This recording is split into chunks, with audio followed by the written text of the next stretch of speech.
The Dateable podcast is an insider's look into modern dating that the Huffington Post calls one of the top 10 podcasts about love and sex. On each episode, we'll talk to real daters about everything from sex parties to sex droughts, date fails to diaper fetishes, and first moves to first loves. I'm your host, Yue Xu, former dating coach turned dating sociologist. You'll also hear from my co-host and producer, Julie Krafchick, as we explore this crazy dateable world. Hello, hi, hey, what's up? Hi, everyone. Welcome to another episode of the Dateable podcast. You've heard this intro over and over again, but here we are back again for another episode. And we are always committed to bring you the best dating content where we go deep penetration dating.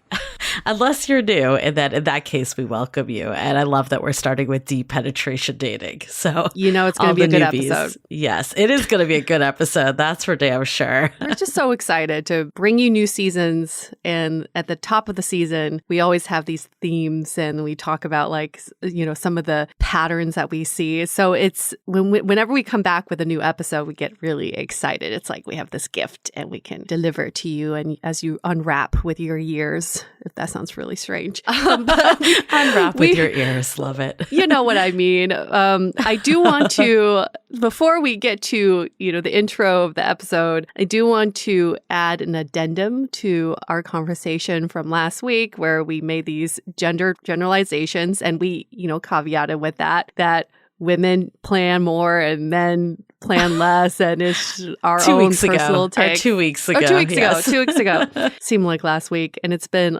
lingering in my mind. And I just want to redeem my partner because I realize, holy shit, we're about to go on this 4-year anniversary vacation for 2 weeks. And it's a surprise. And he planned the entire thing, and I'm very grateful for him putting in all the work. And I don't know why this completely escaped my mind when we were having this conversation, because the man literally gave me, an image board with all the clues so I know what to pack for what kind of weather. He booked all the hotels, all the flights. Like, come on, okay? Give this man a break. Not all men don't plan, because obviously my partner is doing all the planning for this trip.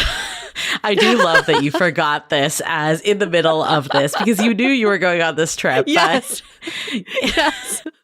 It's one of those things, we've talked about this before, and I don't want to undermine what he's doing at all because I think it's phenomenal. But sometimes the grand gesture, like the little things do kind of add up over time too. Like the grand gesture is incredible, but we do kind of fixate on the day to day, which isn't right by any means. But it's kind of funny that you just forgot this huge grand gesture and then focused on the everyday weekend.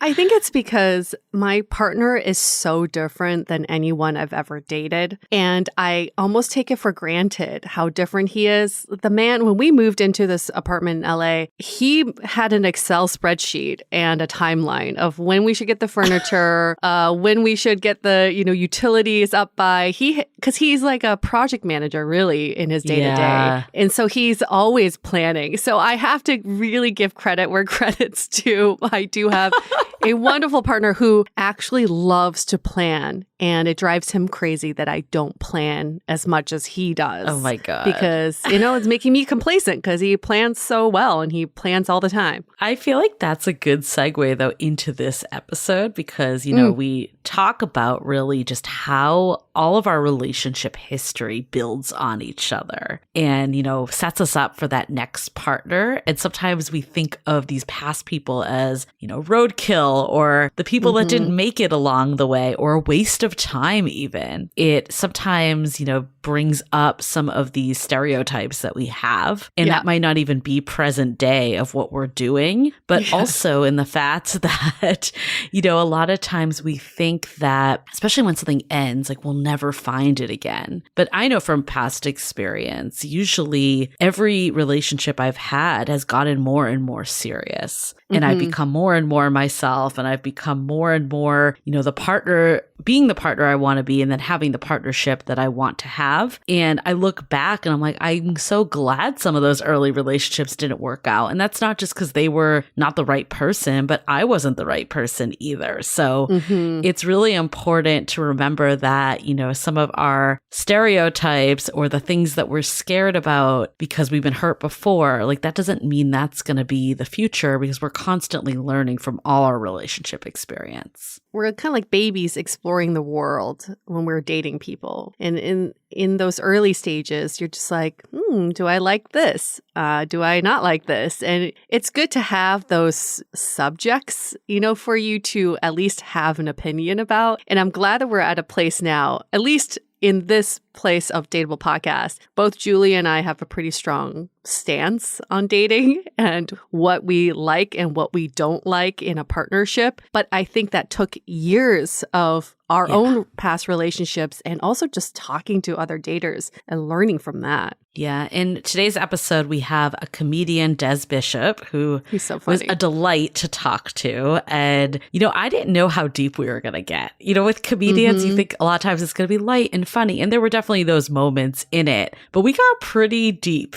We got pretty deep into, you know, the relationship we've had with others and also the relationship we have with ourselves, which is clearly a recurring theme on this podcast. And, you know, one of the reasons we found him too, I mean, we'd been seeing some of his comedy, but also his now wife was on the Bravo show Summer House. Oh, yeah. And she also has a podcast that's pretty popular. Hannah Berner is her name. And I never had seen Summer House before the interview with him, but I had heard about it and had friends that watched it. It's and no I fuckboy caught up island. with it. It's, you know, it's not, but it's pretty funny. It's pretty interesting. It reminds me of Real World, but in 2022 or 20. Right. I think it started like a couple years ago. So basically, like they all go to a Hamptons house and get fucked up and hook up with each other. And, you know, there's a lot of relationships that have stemmed from it. And I actually watched the episode where Des came to the Summer House. Oh. So that was kind of funny to watch it after talking to him. Well, their relationship started while she was filming Summer House, right? So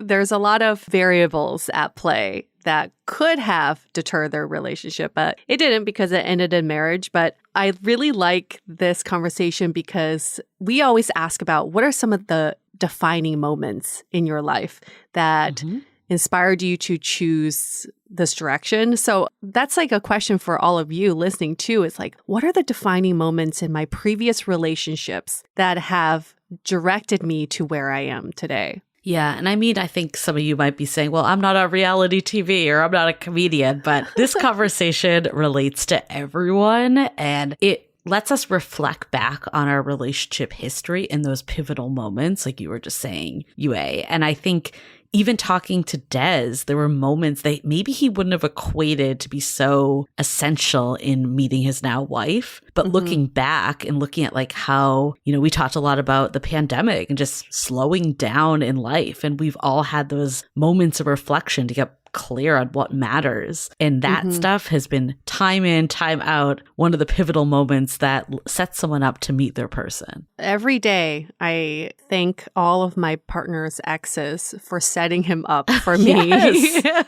Yes. Thank you, women, for doing the things to get him ready for me. And I hope he feels the same way about my exes. It's not that it was a time wasted.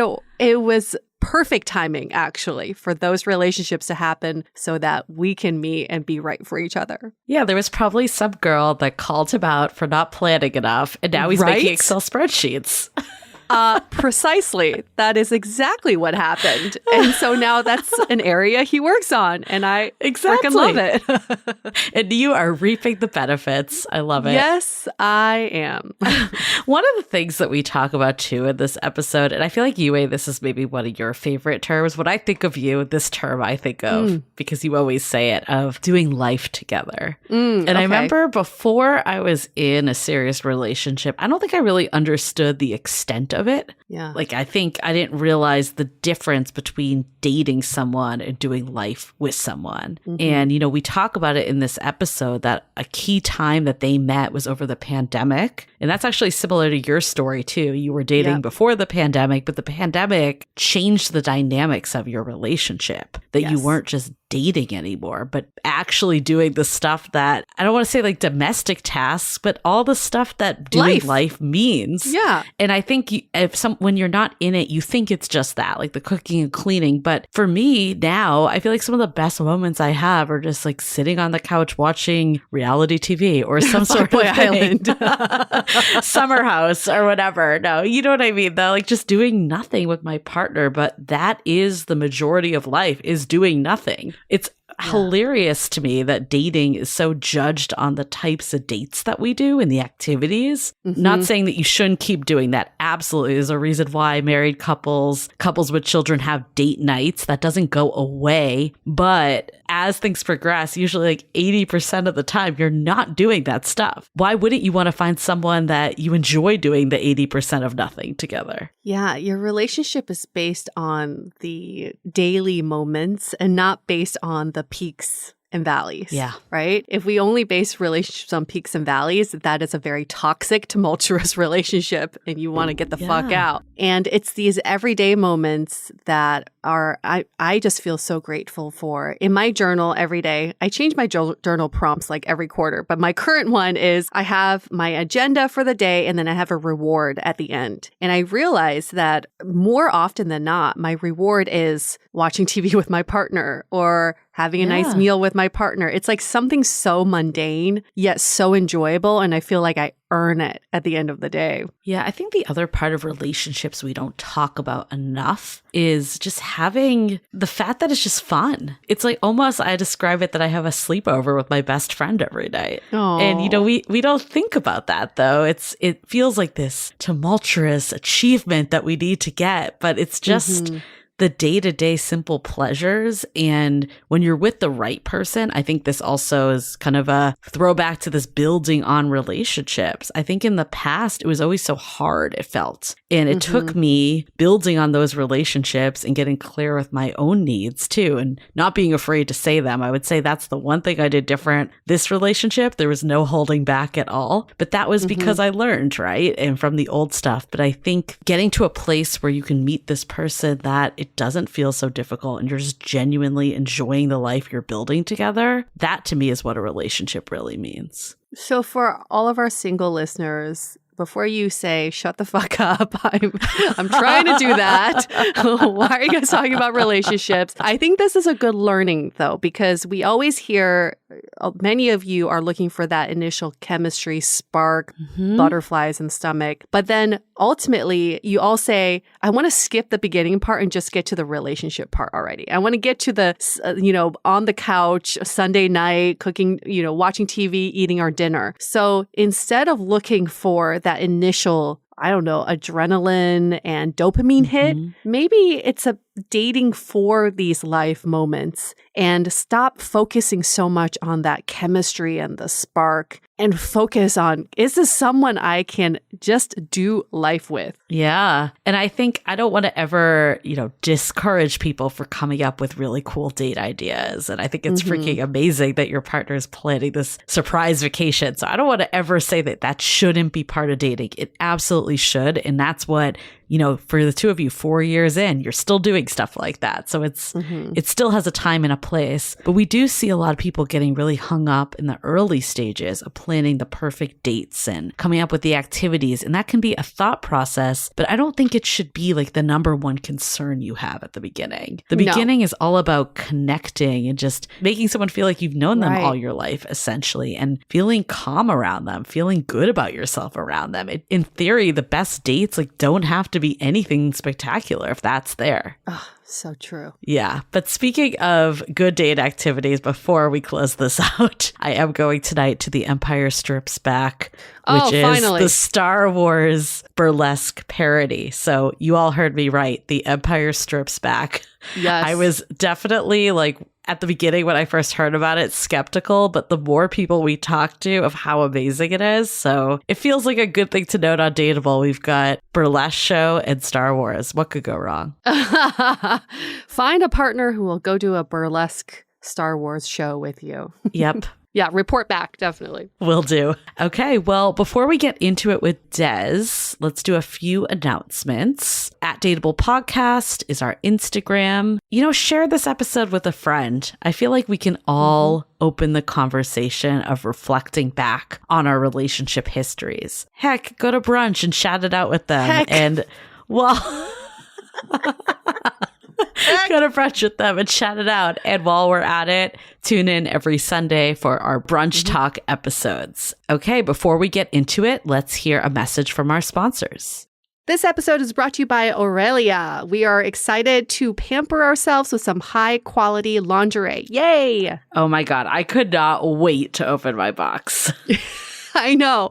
Well, Aurelia is a premium curated lingerie and sleepwear subscription box with 100% 5 out of 5 client ratings.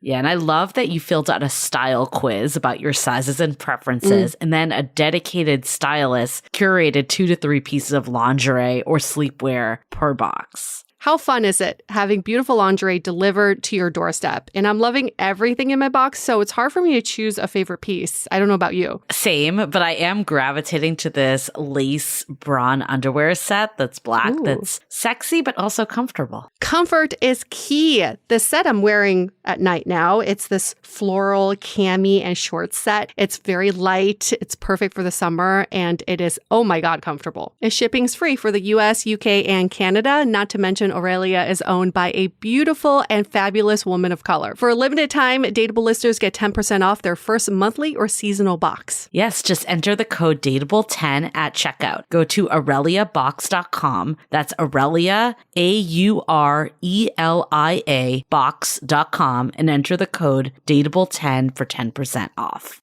This episode is brought to you by the book Twice a Quinceanara by Yamile Saied Mendez. Instead of losing the deposit on her wedding venue, a jilted bride decides to throw herself a quinceanera, ×2, for her 30th birthday. 1 month short of her wedding day and her 30th birthday, Nadia Palacio finds herself standing up to her infuriating, cheating fiancé for the first time in, well, ever. But the same courage doesn't translate to breaking the news to her Argentinian family. She's hyperventilating before facing them when she glimpses a magazine piece about a Latina woman celebrating herself with a second quinceanera, aka Sweet 15. And that gives Nadia a brilliant idea. With a wedding venue already paid for and family from all over the world with plane tickets, this all sounds awesome. Until she discovers that the man in charge of the venue is none other than her college fling that became far more than a fling. Full of exuberant heart, Twice a Quinceanera is a pure delight for every person who needs to be their own biggest fan and who dreams of a second chance of first love. Find out more about the book at kensingtonbooks.com or wherever books are sold. Okay, let's hear it from Des.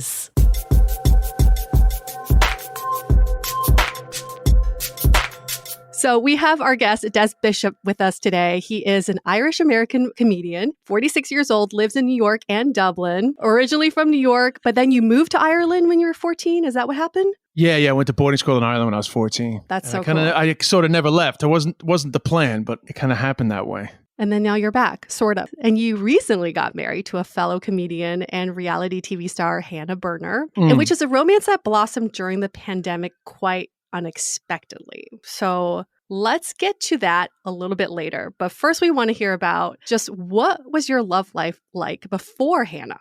Oh, well, yeah, I mean, I was 44 when I met Hannah, so that's like a loaded question. Des Bishop, episode 1, part 6. But anyway, I mean, I've had quite a few long-term relationships, but I've also had, periods of time where it's quite casual. 而且你可能不知道，我也住在中国，我也有一个中国女朋友，你知道，以前有中国女朋友。哦，以前有，不是现在有。Oh my Des God, what is happening right now? Des just spoke perfect Mandarin to me, and he told me that he has a Chinese girlfriend that he corrected and said I forgot to add a love. I forgot to add a love. My grammar was off. The little things. Like you just change a little bit of a tone. You either have 2 girlfriends now or you had a previous Chinese girlfriend. This is a different story story than we thought we were getting into. I saw you grow up in Beijing, but I lived in Beijing for 2 years, and that was before Hannah. My last serious relationship was actually with a Chinese girl, Xuan, and honestly, that could have got further, but she didn't want to emigrate. And obviously, you know, she's a 80-后. She's a post-80s kid, so she's like a little empress, and her parents weren't too keen on her disappearing over to the States with some comedian. It's not even like a thing over there. That didn't work out. I mean, fortunately, I guess it didn't work out, but that was my last serious relationship before Hannah. And then I had been engaged, a broken engagement in 2008. So I've had I've a broad story. So you'd have to throw a dart at the dartboard and pick a period of time, and I could tell you some stories. Oh, we will be doing that. Don't you worry.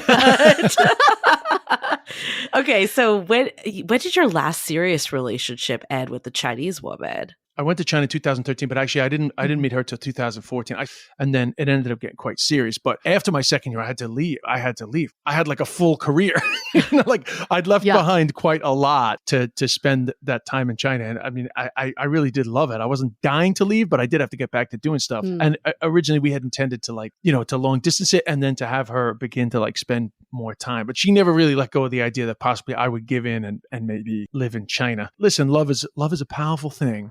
I would sacrifice a lot for love, but I was honest from the get-go with her. And a lot of our arguments were that she was going to be the one that was sacrificing more than me. But I said, I know. I mean, I completely understand that. But in my mind, I thought that she would grow to embrace the Western life. But in the end, she didn't want to do it, which is totally fine. So how long did this relationship last? And when did it end, relative to meeting Hannah? Oh, it ended quite a bit before Hannah. I guess it ended mid 2017. Okay. I mean, we were in denial for a year. Yep. It was I'd say it was a full year from when I met her parents to when we finally pulled the plug. But we did not see each other a lot for that final year. But we talked every day. We chatted every day. And what we had was great. I loved it. I really didn't think that it was going to work for that final year. But I was also very happy to keep it going the way that we were keeping it going, Yeah. Well, it's hard because you didn't break up because it wasn't working. It's just there were so many barriers logistically, essentially, to overcome, which sometimes can be the hardest ones. And the last time I talked to her was at the beginning of the pandemic, a few years after we broke up, but she still wasn't married. It was she must be under ferocious pressure because that's the other cultural difference. It's a leftover. Chinese women, Shengnu. But I did a show about years ago, but I did a whole thing about the Shengnu. But I feel like the leftover women thing is faded to a degree in the big cities, but still. I guess she's 31 or 32. She must be under big pressure now. If she's not married, I haven't talked to her since the beginning of the pandemic. Yeah, we did an episode with fellow comedian Bernice E. Have you heard of her? I don't know her now. She has a whole thing about leftover women. About the Shengnu? Yeah, that's really good. Shtick. She's really funny. Oh, which is great, because it is fascinating. I did a live stand-up show about my time in China, and I had a thing about the Shengnu, and I went to the marriage market, and actually my mother visited me when I was in Shanghai, right towards the end of my first year, and I went to the marriage market with her, and that was really intense because when you're there with your parent, people take you a lot more seriously. So my mother actually got What is the marriage market for someone that is unfamiliar? Julie, I told you about these where all the single people go. Oh, and yes. You I don't know about the one you went to, but it's hundreds, sometimes thousands of people show up. Oh yeah, the one in Shanghai is humongous. So yes. I don't even know how people find each other, but you basically post all your stats, how tall you are, how much you make, do you have a house, car, all of that. So it's a non-digital Tinder profile, basically. Kind of. But then in real time, you try to find your match. And it's not just about dating. It's marriage. Yeah. You're finding your match to get married. But imagine if your Tinder profile was run by your parents. That's really what the marriage market's like. because it's mostly parents and grandparents, and they're wheeling and dealing. The amount of dads that rang me, because I gave my number to some guys, because some of them were quite happy to oh, this Lao this foreigner, seems to be doing all right. He's an option, especially some of them, their daughters are in their 30s. They're desperate, they're I don't care. She can go to New York. I just need to get this girl married off. I'm sure there must be marriage markets in like Flushing Main Street and, like real big Chinatowns in the States. I'm sure there must be, but I haven't found one that's like very obvious. They wouldn't have it in the U.S. because it's human trafficking. It'd just be illegal. But Xiangqin, I think what the word is Xiangqin. Xiangqin. Yeah, Xiangqin. Yeah, like that's like setting people up. Like a matchmaking market. Yeah. Matchmaking market. So we're going to all your phases of life. Okay, so this is your Beijing Sorry, phase. I didn't mean to drop that on you, but this is because I saw you lived in Beijing till you were 8, so I was like, of course I got to bring this up. So you go back to Ireland after this, or you in New York at this time? Now that you're like, I need to get back into my career, this relationship isn't going to work. Yeah. Oh, honestly, China was really the reason why I ended up sort of coming back to New York a lot more, because really I was like 37 when I went to China. So from 14 to 37, I was really in Ireland pretty much full time. But after like 2 years in China, and you're like not just doing comedy to like expats from all over the world, but you're doing comedy in Mandarin, and it just felt quite large, or like it was like very eye-opening. I love Ireland. I mean, I didn't want to let go of Ireland completely, but I did think that I should really expand my horizons a little bit. So that was actually part of the attraction back to New York. Plus, my mother started getting sick, which was like also part of it. So I had a couple of different reasons for starting to spend more time in New York. Plus, honestly, I wanted to keep up my Chinese, and it was just so much easier to do that in New York. So originally, I actually moved back. I'm from Flushing, Queens. So originally, I moved back to Flushing because Flushing is now mostly Chinese people. So a lot of the coming back to New York was connected to my time in China. Interesting. And then were you dating like when you got back, or like what was life like before you met Hannah? Were you like ready for a serious relationship, or was kind of just happened? It's hard to know. I mean, after we did the long distance, then we broke up. I mean, I just went through a period where I just was like in a lot of like not long-term, just pretty casual relationships. I mean, whatever. I went gray and got into the Silver Fox category and stand-up comics. There's some, if you look around, there's some pretty like ugly stand-up comics doing well with the ladies. I don't know what it is about making people laugh, but I went through like a phase of just meeting like a lot of people, I guess. And but nothing. But just it's just listen. It's an easy enough job to meet people. So I was like I had an active dating life. That's probably the best way to put it. But nothing very serious. Plus, honestly, I was between New York and Dublin. I would often like have something, decent, like I'd be happy with somebody, but then I'd be like disappear for 4 or 5 months. Right. I could think of numerous people that I met that I actually quite liked, but it was just like, it didn't work out. Like I'd go off to Dublin. By the time I came back, they were with somebody else. And honestly, my mom was sick. There was like so much going on. So it kind of suited me to have like non-committed relationships. There was like that period of time in my life. And were you thinking that you would eventually get into a relationship again, or was marriage something you were working towards? I probably did, but I did start to move away from the kind of like I want to have kids zone, because I was very broody. Particularly after my father died, I was like very like into having kids. I had this like sense of the importance of family, and it's all that matters at the end. That was like really like honestly like a decade of really feeling like a sense of family. And when you're in China, they remind you all the time that that's all that matters. So like I was bombarded with messaging for like for 2 years about how I need to get that sorted. But when I came back to New York, and I was like just like living my life, I suddenly was like still totally open to marriage, but also like starting to move away from the thought of having kids, because I was getting older, and I just was suddenly like, what, maybe it's just like a life of no kids, which kind of lends itself also to like, if I don't meet the woman of my dreams, if I don't meet my life partner, that's also fine too. But I didn't honestly put that much thought into it. I was just kind of bouncing from situation to situation, because there was a lot going on, like with the family illnesses, and you know what I mean? There was just like a lot. So really, it wasn't like high on my priority list. And then the world shut down.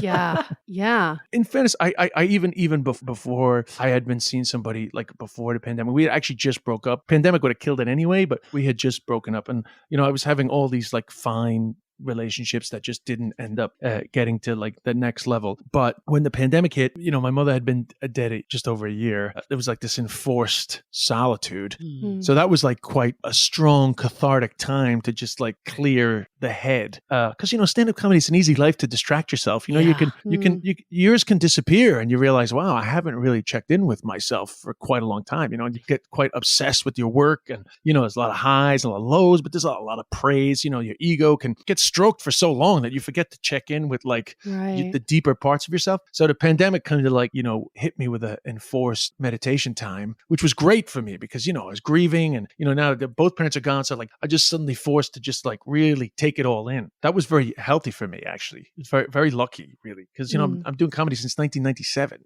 so Wow. it was really like the first time I properly slowed down. It was in July of that time, after that solitude, that I met Hannah. And I was definitely much more open to a deeper, more meaningful relationship when I met her. But we did also like connect quite immediately, but we didn't actually like become a couple immediately because she had a few TV things to deal with first. But in terms of like my own personal sense of feeling that something was different, I felt something was different. I'll say that it's Hannah and it was meant to be. Other people might say, well, it was timing and it was fortuitous because I had, the pandemic, you're less distracted and, then you're more present. You allow yourself to feel it. You're more vulnerable, all these things. I'm open to all the different things that are going on. I would say it's a mixture of all of it, to be honest. That's what I was going to say. I feel like it's usually the combo of both. Obviously, you need the right person to come around, but if you're not present and open, that person could show up and you're just too busy or distracted or not seeing them.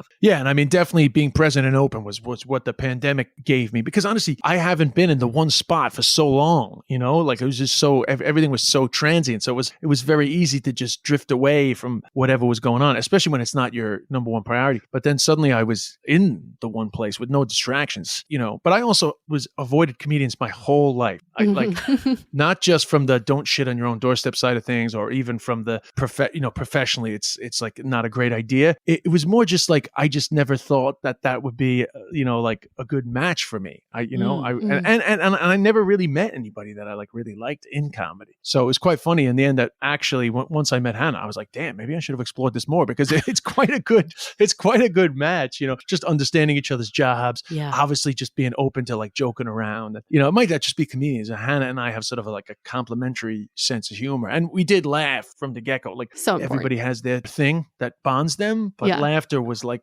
numero uno from the get-go. I feel like that kind of has to be. Yeah. How did you meet, and then how did you start progressing your relationship? Yeah, so I was following her. I guess I think, but it's only a guess that Clarify, she popped up on Instagram.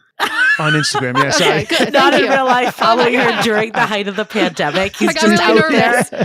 All the buildings are boarded up, and Des is just like creeping out her window. I was following her for 2 years. From China to Ireland, Yeah. back to New York. Yeah. I love tennis.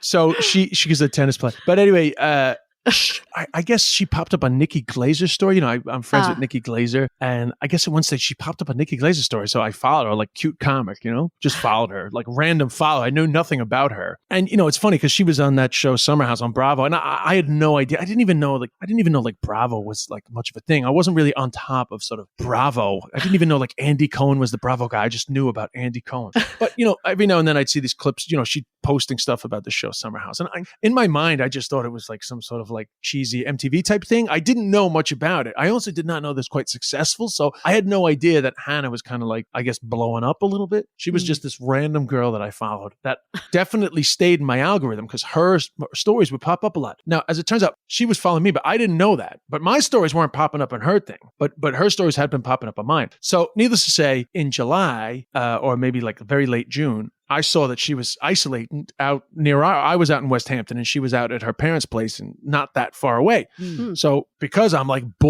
I'm really bored.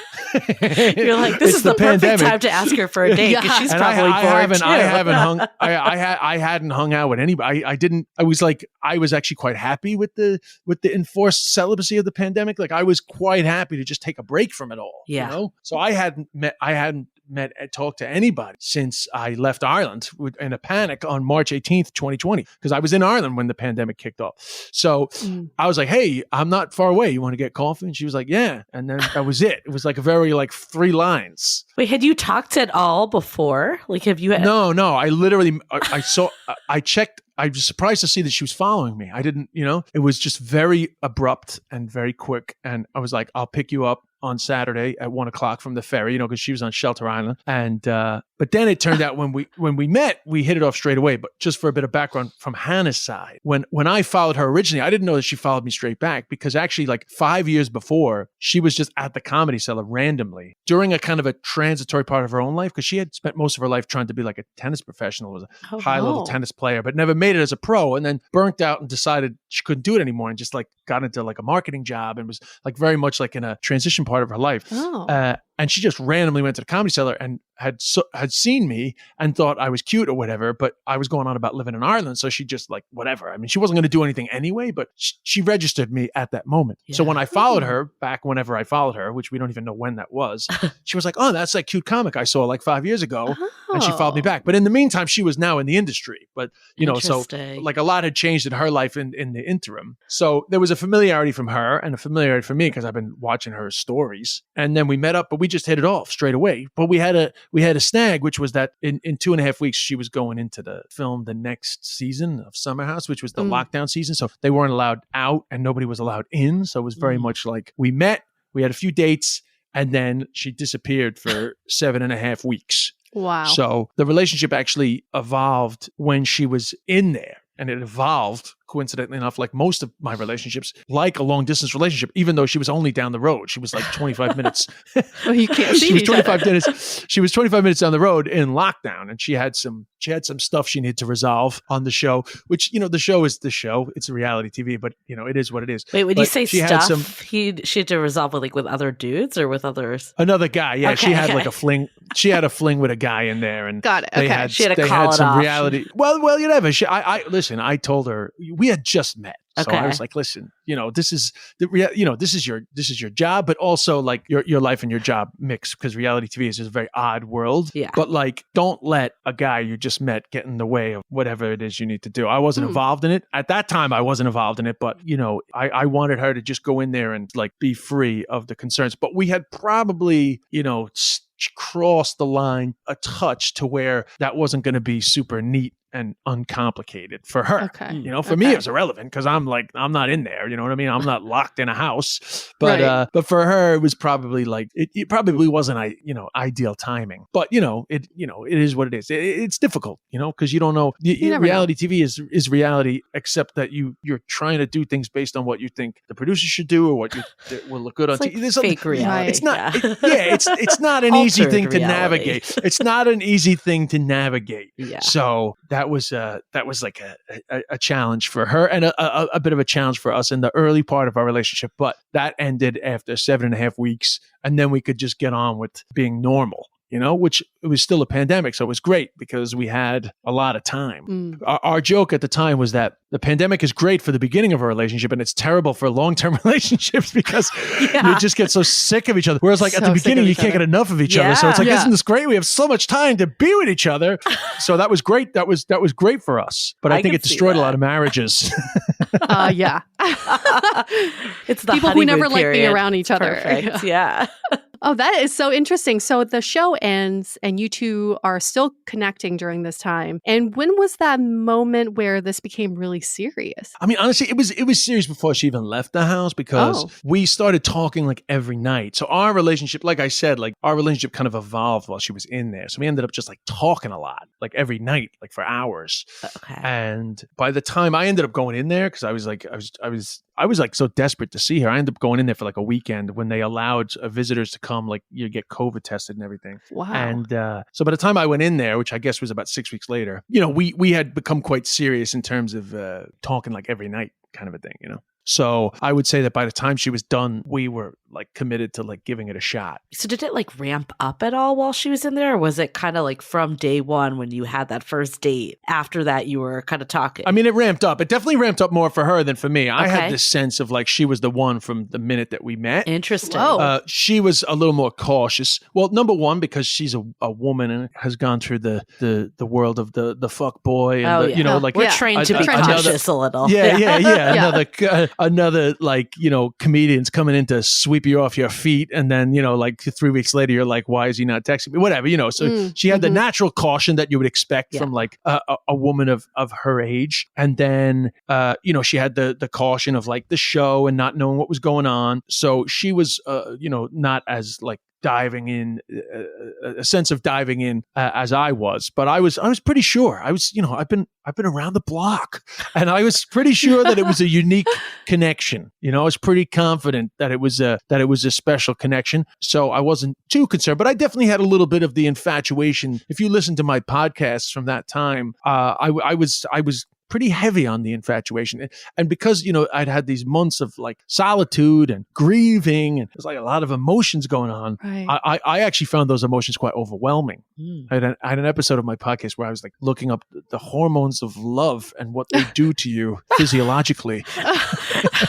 So was this like something were you like this with other people, or was this just new? Like this is something that this one was quite, I mean, probably maybe once or twice in my life, but I mean, it had been, number one, it had been a long time, and definitely this was a strong one. And that was very much the stuff I was expressing at the time. It can be hard to remember now, because now we're married, we live together, just like we just have our life. Right. But at the time it was quite unique. I mean, it was definitely overwhelming. I mean, I was overwhelmed, and I was definitely like love struck, and all the things that I started doing like some therapy because like the intensity of emotions was so strong. Wow. And I was talking to the therapist about, she was talking about like infatuation and, what's like energy and what real relationships are. And, so I took it quite seriously from the get-go in terms of like, trying to decipher between, those like flippant emotions, the emotions that can fade over time, and what's real behind it, what really is about why this person is special. You know what I mean? So what did you find out? Because timeline-wise, you moved relatively fast. You got engaged,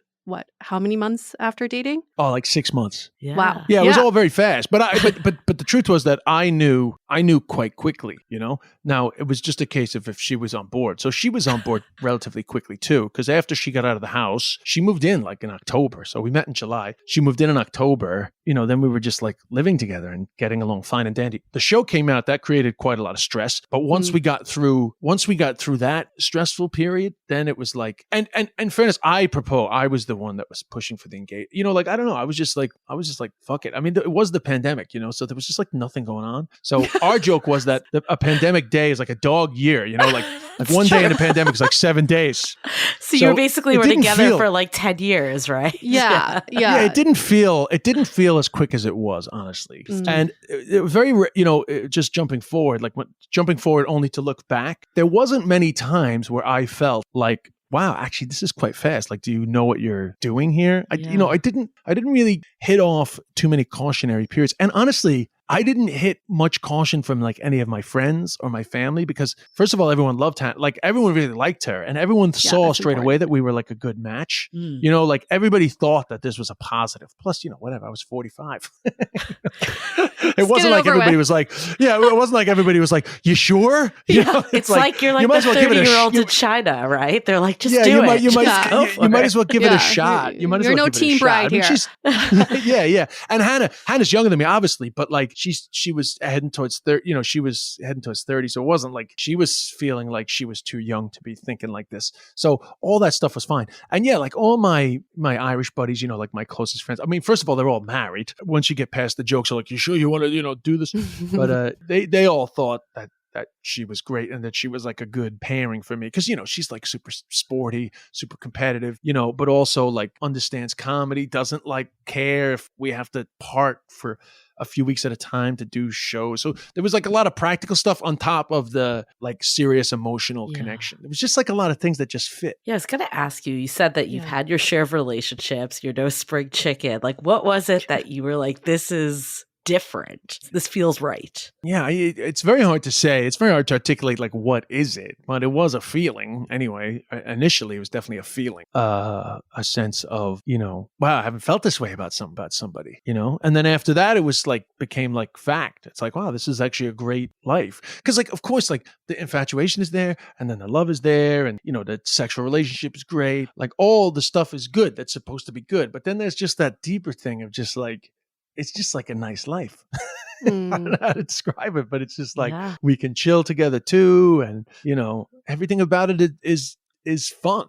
I mean, life's not perfect. Like I can't say that it's all going to turn out to be perfect, but so far, and also just like on paper, it's just like, this really does make sense. Well, I think it's like, in today's day and age, everyone's looking for, that best friend, soulmate, life partner, a lot of stuff actually, which makes modern dating hard because you want to find someone that kind of checks all the boxes. But I think when you actually do find someone that you feel that way with, like this is rare. I think that's what's the benefit of having more of these expectations. Yeah. And it was lucky that we met. And it was like serendipity or Yuan-Fin. Chinese love to obsess about. But we were lucky. And like, listen, I like love sport. Like I spent the entire pandemic playing beach volleyball, and then Hannah came along. She's like amazing at tennis. And like, I always wanted to get good at tennis. So we were like playing tennis every day. Plus she's like good at golf. We just play golf. We just played 9 holes actually. And like, so we just have like a lot in common, plus she goes off and does some shows. I go off and do some shows. Then we come back at night and we're like gossiping about all the other comics and saying who's shit and who's funny. And you know what I mean? Like, so there's just like, this is a lot of good stuff going on top of the loving. Right. Let's hold that thought for a few messages. Have you ever thought about how much better dating would be if you had a whole army of people supporting you along the way? We know that dating can be frustrating and lonely, but it can also feel fulfilling and fun. Have you recently decided you want to make some changes to your love life? Maybe you've recently re-entered the dating scene. Maybe you've gone on one too many dates that went nowhere. Or maybe you're just ready to take your current relationship to the next level. That is exactly why we created the Sounding Board, a true extension of our podcast that delivers a personalized experience, which includes monthly office hours where you can drop in and chat with us about anything, weekly sound-offs with guided discussions, and regular virtual happy hours. Allow Julie and I to become your dating Sherpas to provide real-time guidance and wisdom in a more intimate way so we can all navigate dating and relationships together. Join the Sounding Board today by going to dateablepodcast.com/sounding board. Again, that's dateablepodcast.com/sounding board. So what I find very fascinating about your journey is that you weren't looking for this. You were not looking for love. You weren't prioritizing finding a partner. You were in a place of solitude and also just grief, I would assume.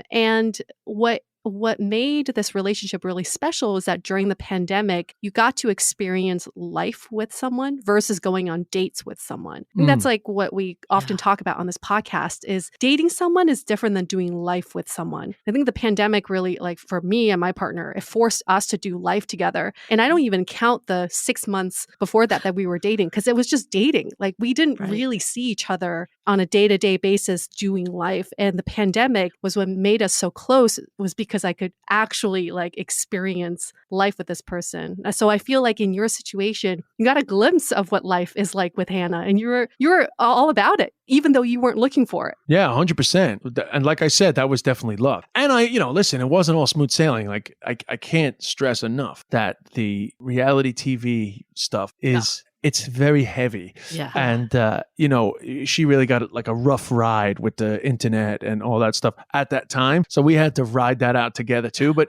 that only made us stronger. You know what I mean? And it was great to be there for her for that. You know what I mean? And also to learn to navigate, because like sometimes obviously if like things are causing stress in your life, especially things that you're not causing, you know what I mean? Like it's very easy to get angry at the other person. So we had to navigate all that too. So we really had like a fast track, intense kind of like life. It was almost like a life obstacle course to make sure that we were ready to actually spend the rest of our lives together. Because we dealt with quite a lot from the highs and the lows in that first sort of year. But in saying that, we probably will have kids, even though I was saying, like I could honestly not have kids now. That's just a personal thing for me. But Hannah wants to have kids, and I can also very much have kids. Right. Like I'm not against kids at all, but like I would have been open to either way. Right. But I did say, even though I'm 46, I'm no spring chicken, I did say, let's not do that straight away because we met, it was reality TV, engagement, and then a wedding, and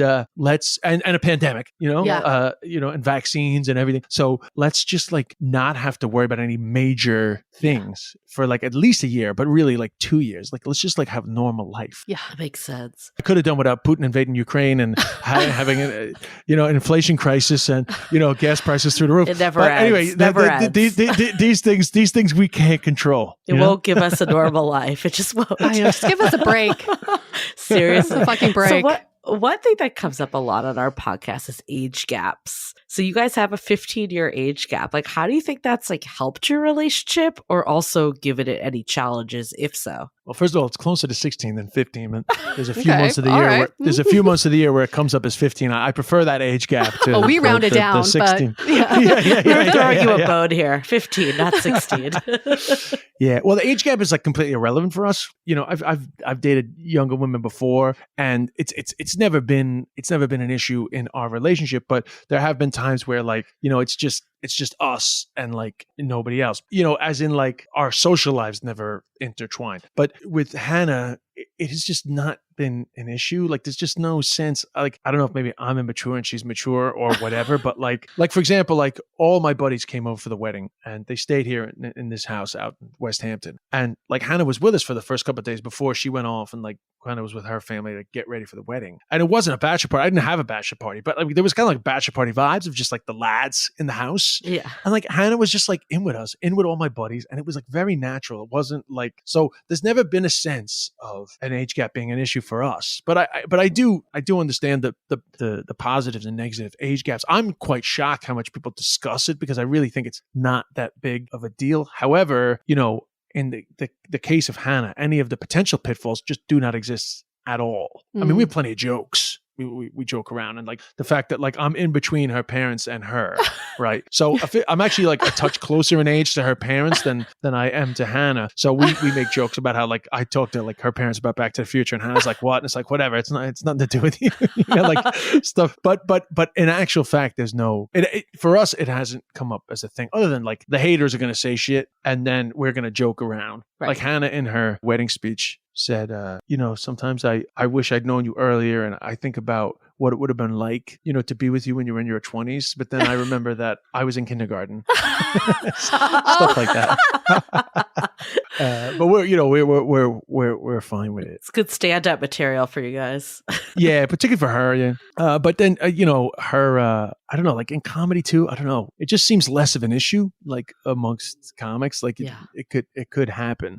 So for us, it's not an issue. However, I don't know what comes up when you guys talk about it. I've definitely had numerous age gap relationships, and it's always a fun topic. Yeah. And then also you talked about how you haven't really dated comedians before. So what is it like being married to one? Yeah, I mean it's great. I mean, that part has definitely surprised me, like how much fun it is. We don't have a too crisscross too much in terms of like our job, but like she's a New York-based comic now. I'm a New York-based comic most of the time. So like I see a lot of people that have just seen her. She's seen a lot of people that have just seen me. So it's quite fun actually. Like we're all just like, we're all in the mix together. There's very rarely any sense of like it's too much, like I want to shut off or anything. Like there's never a sense of like she comes home after I've been doing shows and like she wants to talk about work and I'm like, I just need a break from comedy. Like it's never really like that. It's always fun.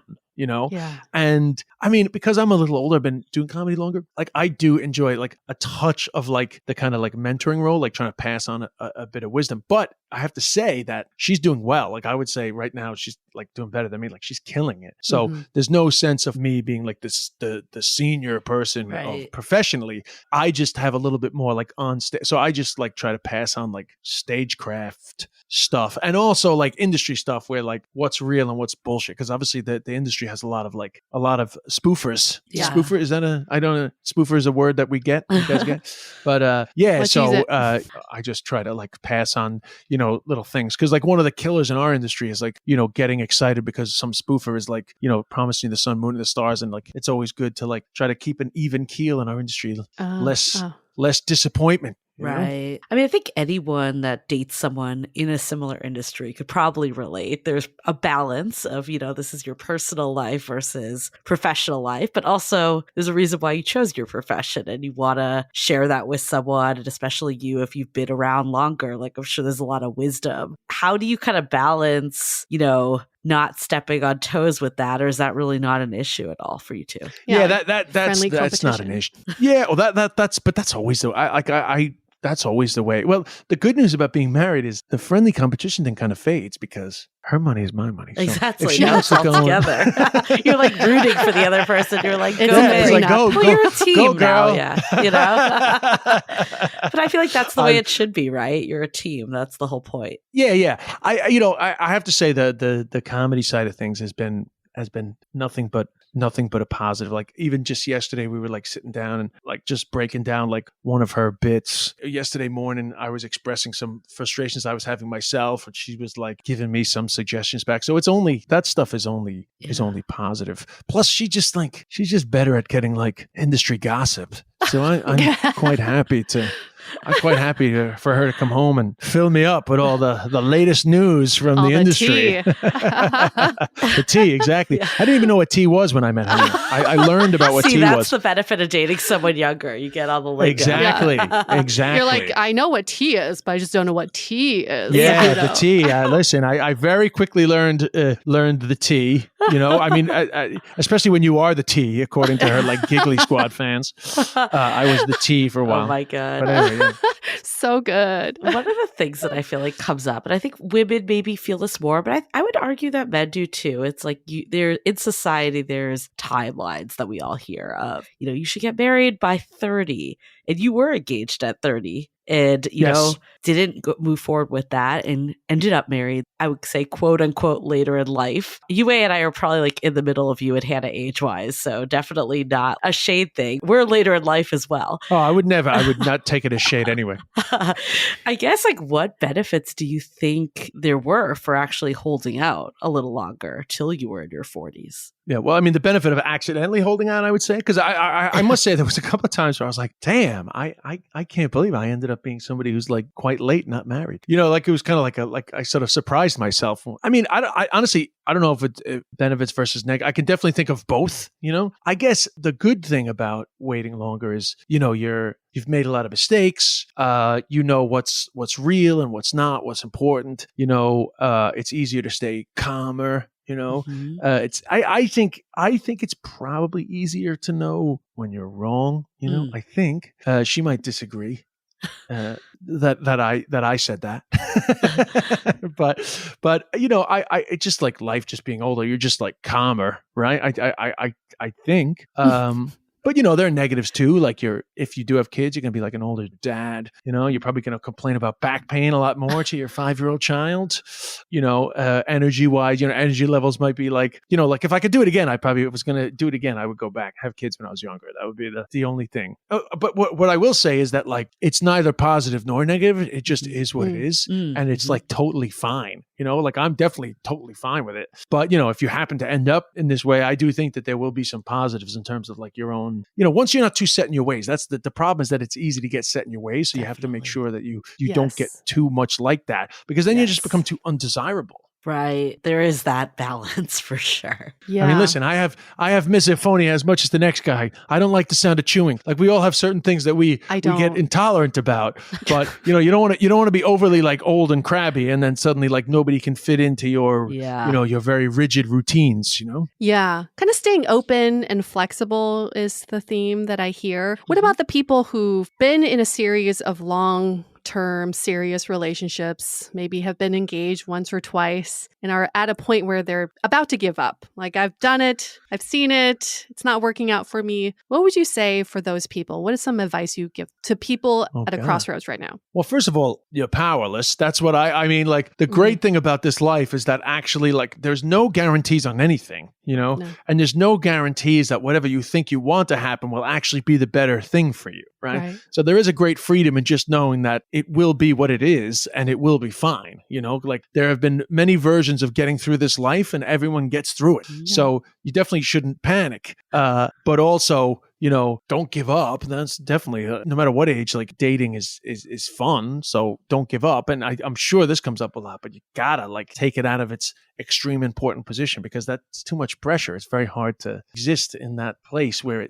the importance is greater than it should be. Right. If you're so concerned about getting married, then you're like, I feel like it's very easy to sort of rush, freak people out, But I think you better find a divorced person. I think, if you're in the game a long time and you're starting to panic, I think go for like a divorced person. And let them bring their mistakes.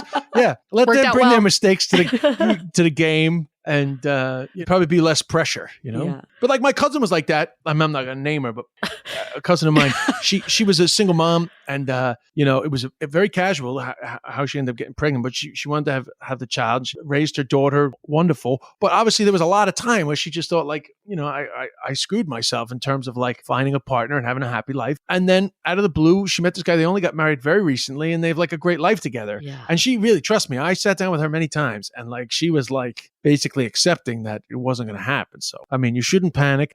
You should accept that no matter what happens, it will be fine. But odds on, you're gonna meet somebody, especially if it's like something that you want to do. Do you mind me asking, like, what was kind of the reason why your first or your engagement that you had when you were 31 didn't end up going forward? Well, I mean, number one is a long distance relationship. She was living in London, I was living in Dublin, and honestly, we both loved our jobs like a lot. Coincidentally enough, similar to the Chinese situation, there was really very little bend. In that situation particularly, it was like both of us had like very little bend in terms of like what we were willing to sort of sacrifice for the relationship versus our jobs. Interesting. And yeah, and there was a lot of other stuff going on. I actually got quite famous in Ireland around that time. So like, my life changed a lot too. So just a lot of things happened, and we did not make it to the altar, although we weren't going to get married in a church. So we didn't make it to the celebrant. To the paperwork. Yeah, it sounds like you and Hannah just have figured out how to like balance your careers and love life together a lot more than in the past. Yeah, but I had a lot of demons. I stopped drinking when I was 19. I had cancer when I was 24. I've had like a very eventful life, and honestly, Hannah just met me at the right time. It took me a long time to get comfortable with a lot of stuff that went down in my life. I joke, but like, it's no surprise that I finally met somebody after my mother died, because the root of all your issues disappears. And then you're like, well, I suddenly I'm vulnerable. I could be vulnerable. But that's a joke. I'm joking. And I'm not, I'm joking at the expense of my dead mother, but she had a good sense of humor too. And she certainly had a dark sense of humor. I like that you like look up as you're saying that. Yeah. You're like, don't come for me. She's listening. I'm waiting to get smacked. from the sky. She will smack you generational tonight. difference. I got hit. Yeah, but anyway, I think that we also met at the right time. Just like obviously you meet people, but for me, I know that it was a better time for me when I met Hannah than previous relationships that I had, and certainly my first engagement. And by the way, she's happily married now, 2 kids, and like she's had a good outcome and everything. But yeah, I was way better ready, more prepared than then. By the way, I point out that she was an amazing person. And, long after it finished, I always said that we were definitely the right couple at the wrong time. I mean, I definitely think if we had been more like on top of ourselves professionally, like it might have worked, but it was not good timing. I mean, we've done a lot of episodes on that. It's like right person, wrong time is wrong person ultimately. And, I say I say that to my partner too all the time. I'm like, I wish I met you 10 years ago so we'd have more time and all this. And I'm like, we would not be ready for each other at all because I was a different person and so were you back then. And so much of it's that. I think like we put so much pressure on finding this person for us. But, I guess I'll go into takeaways, but I think like a big part of it is like, how do you become this person yourself? And sometimes it might be intentional that you're taking the time to figure yourself out, or maybe it's less intentional and a pandemic comes and, a series of other events that cause you to, get that solitude and really take it all in. This is a recurring theme that we hear over and over again, and there's so much to this. I think the other other big takeaway I have from this conversation is, you said it, Des, it's like, while dating can be important and finding that person is important, it's not your entire life. And, like, we do have to balance it. People, I think, will say like, oh, maybe it's unromantic, have a relationship breakup because of your profession. But when you think about it, it's like, you've been building this your whole life, years before you met this person. Like, why would you want to, just completely eliminate that either? So I think a lot of it is, how do you find someone that will, one, be a good fit for you, but also fit into your life that you've built on your own as it's two people coming together. And then my final takeaway is a piece of, how do we start to experience life together a lot more? Like you said something interesting of, when you're dating, if you're doing this like more traditional, I see you once a week, we go on a formal dinner date or go to a bar, you're only seeing someone in a certain light. Like, you're not seeing them in a day-to-day of how your life is with that person. And I love your story, Des, of how like the pandemic, even though it wasn't that much time in months, it felt like a lot of time because you were doing life together. And I think the more we can do that in dating, and hopefully we won't be in a world where we're locked out again, but that doesn't mean that we still can't integrate each other more in our lives, even from the beginning. We're so afraid to do that because that's not what conventional dating advice says that you're supposed to do, but that's ultimately how you determine if someone is the right partner. And I know for me, I'd so much rather learn quickly than to spread this out over 6 months, a year, when I'm only kind of like half seeing this person and we're living totally separate lives. Yeah, and like I always say, very crudely and crassly, that you spend very little time in your life fucking. So actually, don't forget to realize that the normal life shit is the stuff that really matters the most. So many people get hung up on the infatuation and the love story. And trust me, the love story is great. But in the end, the life story is so much more important. That's like Esther Perel, right? I'm literally like kind of half copying her there. But that is we'll quote you though. That is no, but that is the stuff that's the stuff that really matters, And I think actually, if you're going to ask to add to your earlier question about like when you're older, what are the benefits of when you're older? I think the benefit of when you're older is that you know that. So it's easier to not get caught up in as much of the, well, like, honestly, let's face it, people's how they look physically, like the stuff that you think is more important is actually less important. Right. And let me also point out that I'm happy with my wife physically. I would not like to be misconstrued as I was saying. Yeah. I think like when we say that, we always tell people too, like, that doesn't mean that you should never be attracted to your person. Right. Like, we're never saying that. It's more just like unrealistic expectations of, what someone looks like because of media. But yeah, absolutely. The attraction and sex life should be there. That's a given. That's a baseline. But you didn't come into this with a checklist. And I think that's one of my main takeaways, is that when you don't have these expectations of what love, relationships, marriage could look like, it actually opens up your universe to someone that you would have never thought in the first place, like someone that you, in your same industry, that before you would have never wanted to explore. You didn't want to date other comedians. I think the relationship history is another major takeaway for me, is that the relationships you've had in the past set you up for that one great relationship or one great love or multiple great loves, right? It doesn't have to be marriage or this one person, but every relationship matters and every relationship counts. We asked you about how you met Hannah, and then we went into how you had a relationship with Xuan in China, because her experience and your relationship with her set you up for the next relationship and then the next relationship. So it's important for us to understand that we're not wasting time when we are in these relationships that don't work out. They actually do pave the way for our, the big love of our life, or the loves. And the other thing that we kind of forget that you touched upon, Des, is that the relationship history also includes our relationship with ourselves. Yes. We are also dating ourselves. So if we are just going from another person to another person and we're forgetting about ourselves, it's harder for us to open ourselves up for love. So when you did that time alone during the pandemic, really in solitude, really working on reconnecting with yourself, I truly believe that's what set you up for Hannah. Definitely. Is that you strengthened your relationship with yourself. Well, you said it, Des. It's like the pause, right? Like, you were just going through life, not reflecting and just doing, because that's what a lot of us do, we were just go, go. And that's the society we live in. And I think taking that pause and really seeing like, what is it that's important and sitting with feelings that maybe have been ignored for a while, like that is what we see over and over again is what sets someone up to meet that person. Hey, I'm from the first Bueller generation. If you don't stop and look around sometimes, you might miss it, And, it's very easy to forget to look around. It's very easy. Definitely. Des, love it. Thank you so much for this conversation. It's been phenomenal to have you on our show. We didn't really know where this conversation was going to go. Like we had some stories that we knew about, but it's so great to hear it from you and your journey. If people want to learn more about you, where can they go? I mean, I'm at Des Bishop on Instagram and facebook.com/Des Bishop for people who sees Facebook.